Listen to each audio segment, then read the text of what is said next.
a bass fisherman's victory is in their preparation. They toil day and night to prepare for one day. And in their preparation, they're ready. They're capable. They have trained. They're willing. And their tirelessness to be victorious is inevitable. Victory is within their grasp because they see it, they know it, and they know one cast can bring them in the fish of a lifetime. Oh my God, dude. This is forever, bro. This is forever.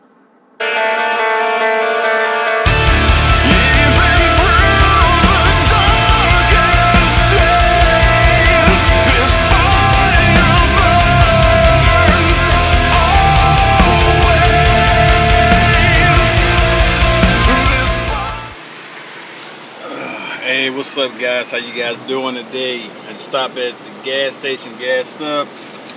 I got me some Reese cups. About to head to the crib over on the north side, and from my old hood on the 4 LaSalle. What up?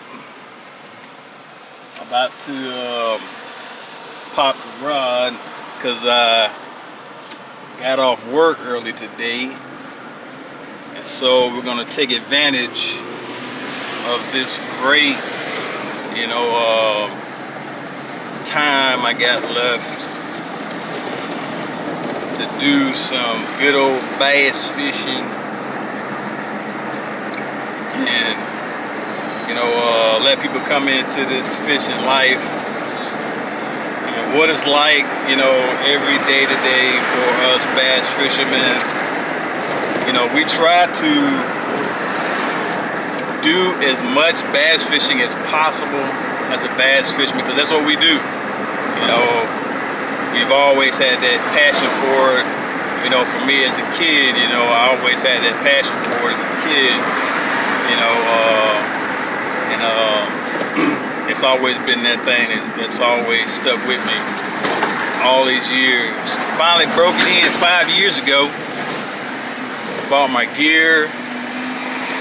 Doggone, just went out and just did it. You know what I'm saying? Ain't nothing but to do it.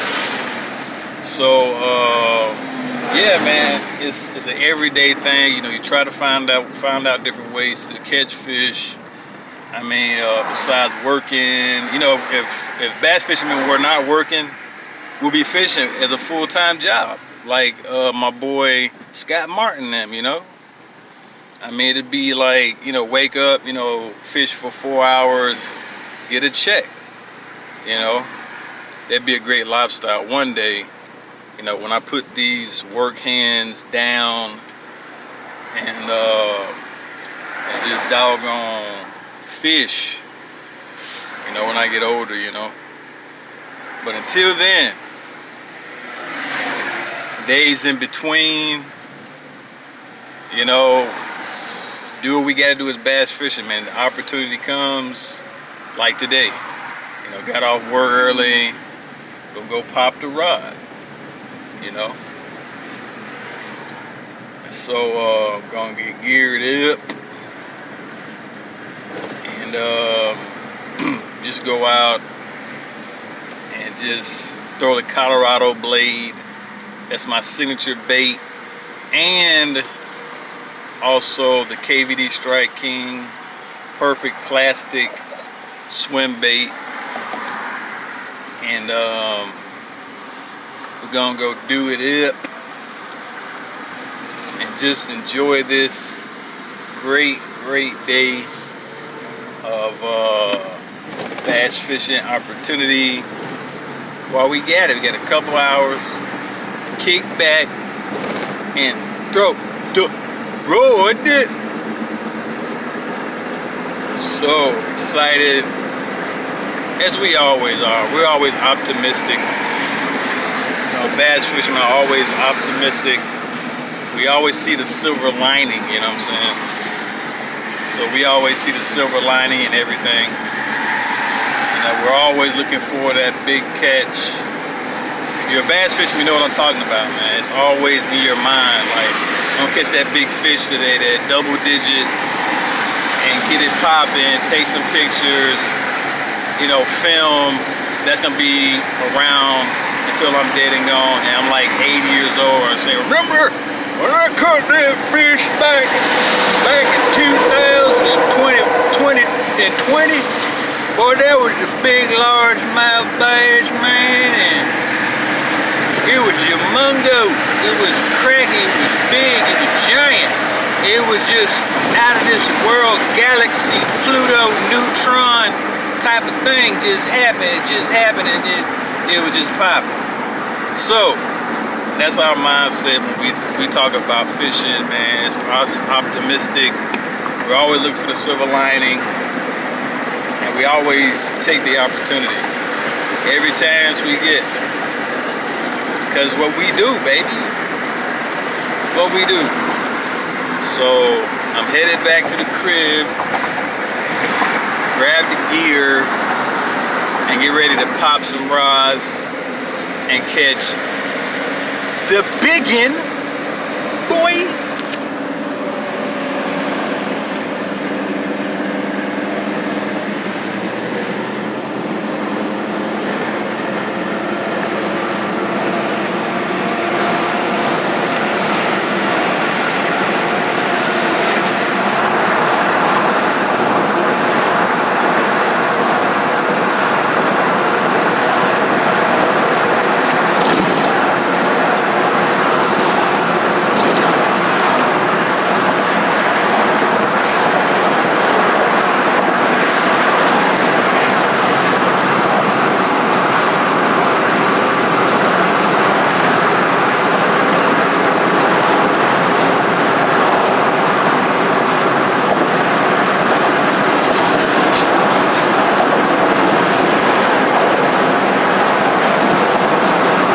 What's up, guys? Just made it back to the crib. Been a short day today. Short work day. Got off early. About to go pop some razzles. Feels so good in here. Feels like home. What the heck was that? Oh, okay. Thought I was hearing things. I did watch Ghostbusters today. Open sesame. About to charge up this phone. Get my bait selection. And I'm already dressed in my fishing attire. So let's let this phone charge up a little bit. Pick 2 rods and go through the selection. I actually forgot that I already had something tied on to one of my rods. Of course, the Colorado blade, then bladed with a KVD clear plastic. That just looks so awesome, and that gray works really well because it's gonna be a mucky water. It's been raining a lot, so I'm gonna throw the gray on. Look at that. That is so awesome. I love the Colorado blade. Look at that swim bait, just wobbly, so nice. And I'm gonna do something I haven't did in a long time. So I can get it off. Let's throw the spook. Now that is like the perfect color for like a bass or brim. Gonna throw the spook. It's weighted. It's weighted both fronts if you see it. Like that is like the perfect color. Look at that. Perfect see-through clear realistic stuff. I go for realistic.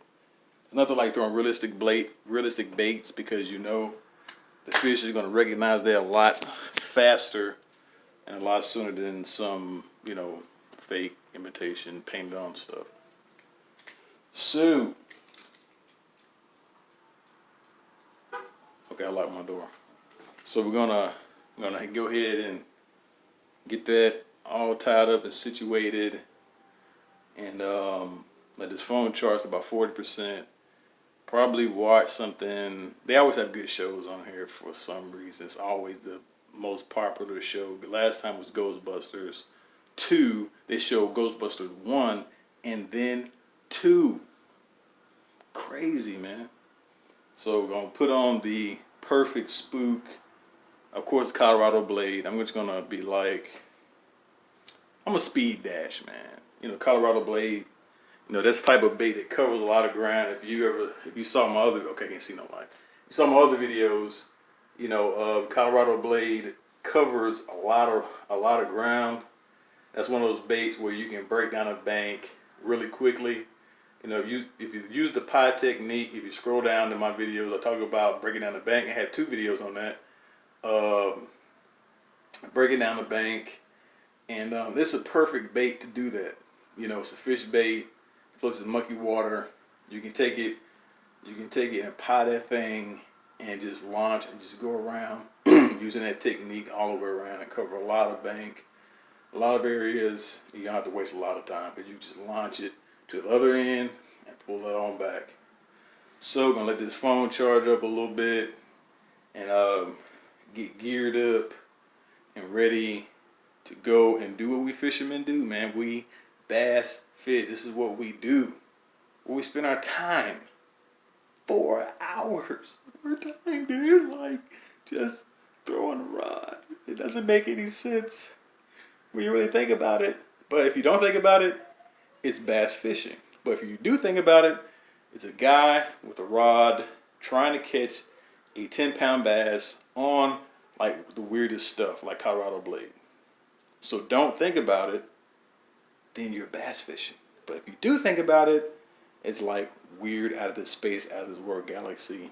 So let this phone charge up and get the rod popping, bruh. What's up, guys? About to head out. Just watching this flick about global warming and things happening, but about to get geared up and put on this spook. About to get dressed. About to head out. This TV is way too loud.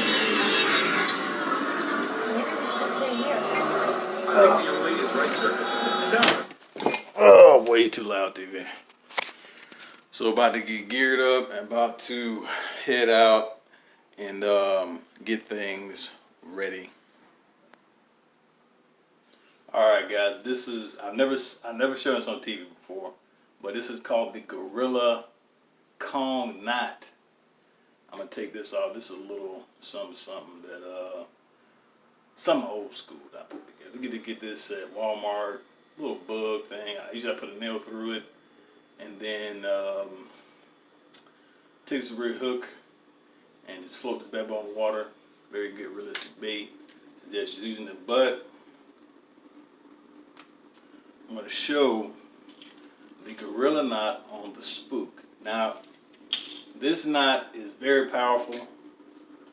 I don't suggest getting it hung on a tree because you might pull a tree out of the water.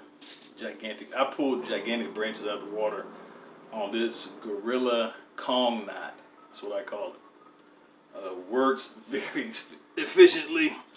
If you don't want to lose expensive lures, if you don't want to lose expensive lures and baits, try the Gorilla knot. It works well. Basically, what I do is, of course, you put it through. I get enough on it, enough space, about that much space, and then I'll do it again. Make sure my rod don't fall. But I figured this out. I just twist it, keep twisting it. But I figured this out, like, man, I gotta find a way to make it my knots efficient. So I'll lick it, and then you pull it down. Then I just stuck myself. twist and you twist, you twist, you twist, and you twist, and you lick it. Keep twisting and twisting till you get enough space. About that much space. Tighten it, then you knot it 4 times. I do 3. 2, 3. And then you kind of check it for dexterity. Then you bite it short. Bite enough that it won't pull all the way out, it gets caught. So that's the gorilla cone knot. And man, that ain't going anywhere. Especially if it's a braided line. My God, you can pull a house with this thing. So we already got the gorilla knot. And we're ready to rock and roll. Catch some bassa. We're ready to roll.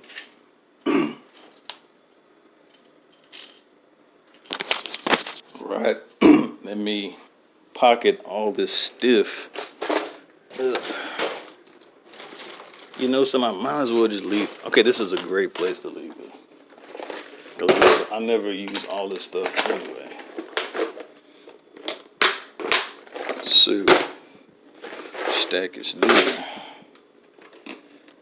Usually I put it in the bag. But that's not going to be useful anymore. Alright. Let me grab my shoes. These are waterproof. My mother gave me these shoes. And we are about to head out, pack it up, and get it going. Alright guys, we are headed to Colonel Francis Beatty's Park. That's the destination today, where we're going to pop some rods and get it going and see what we can do today at this park with the Colorado blade and the and the spook. So let's get it popping.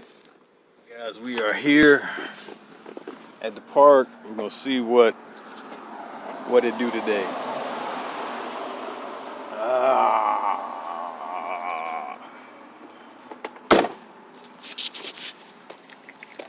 See what it see, man.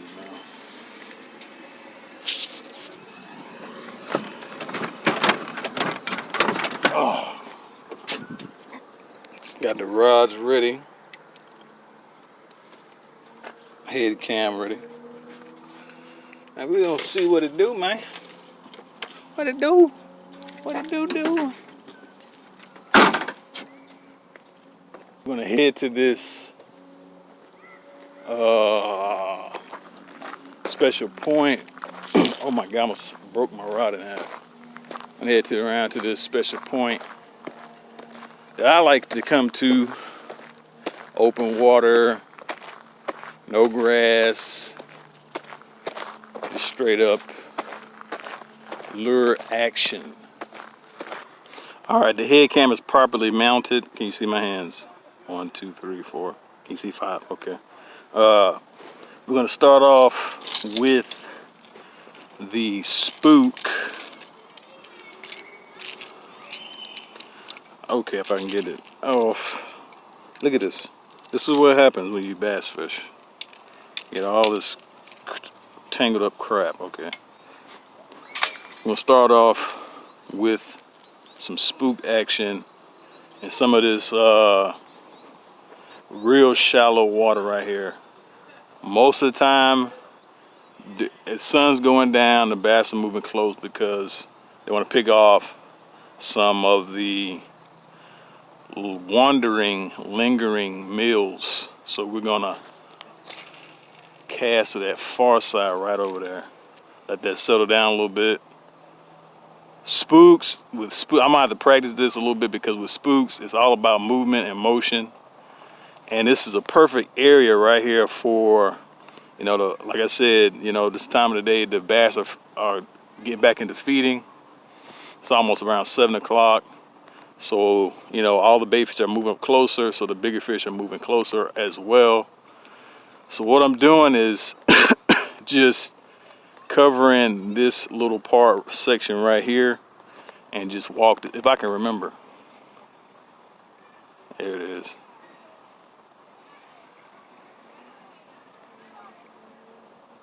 There it is. Walk it, baby. Walk that spook.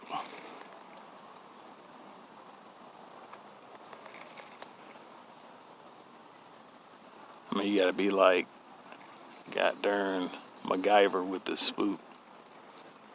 It's like, this is like a special like lure, man. You got to move this like so right and practice it. I mean, I've worked with spooks before. It's just been a long time since I operated a spook and got some serious distance with that spook. Check my drag, but it's just a steady snake-like motion. It's like a little fish on the water. So it's just a jerking action. You can slow it down, make it go slower. That usually works.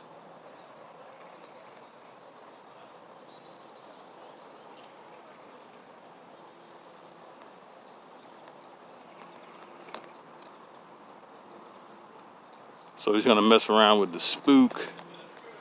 Not too much. Let me walk over here. Just gonna try different spots, different areas, you know, where I know fish will be lurking. Like along this edge. Like along this edge right here. Perfect like ambush area.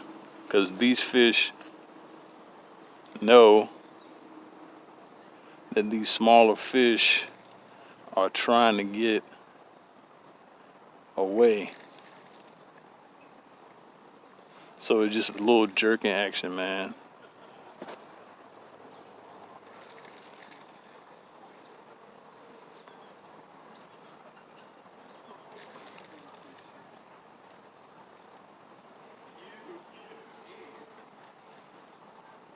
It'd be cool if I get a bass on the spook, man. That'd be awesome.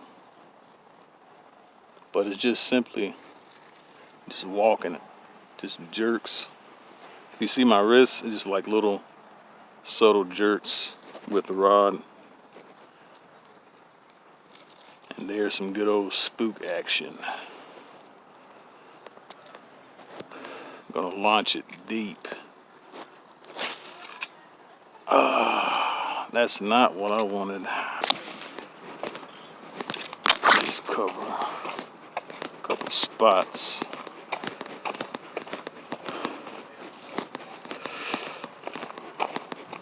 This is a nice sized place. It's pretty big. You can do a lot of damage out here with the right tools. So I'm gonna head over to this side, cast a little bit.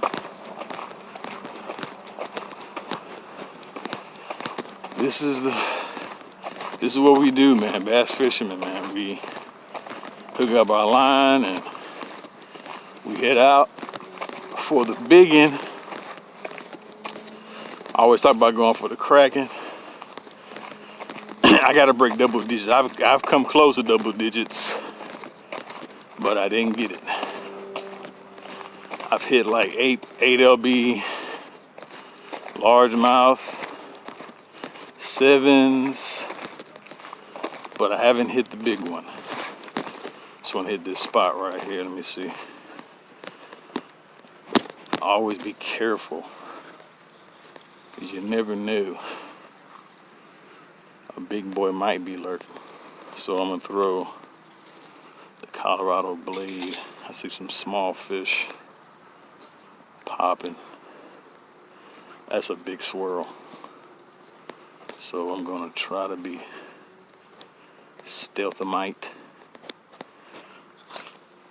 and hit. I'm gonna throw in the middle and just keep it going for time's sake, to see what this place can give me. So I'm just moving it slow. It looks good in the water. Let's see. Out in the middle. Let it sink a little bit. All right, guys. Thanks for joining me, and I'll see you guys next time.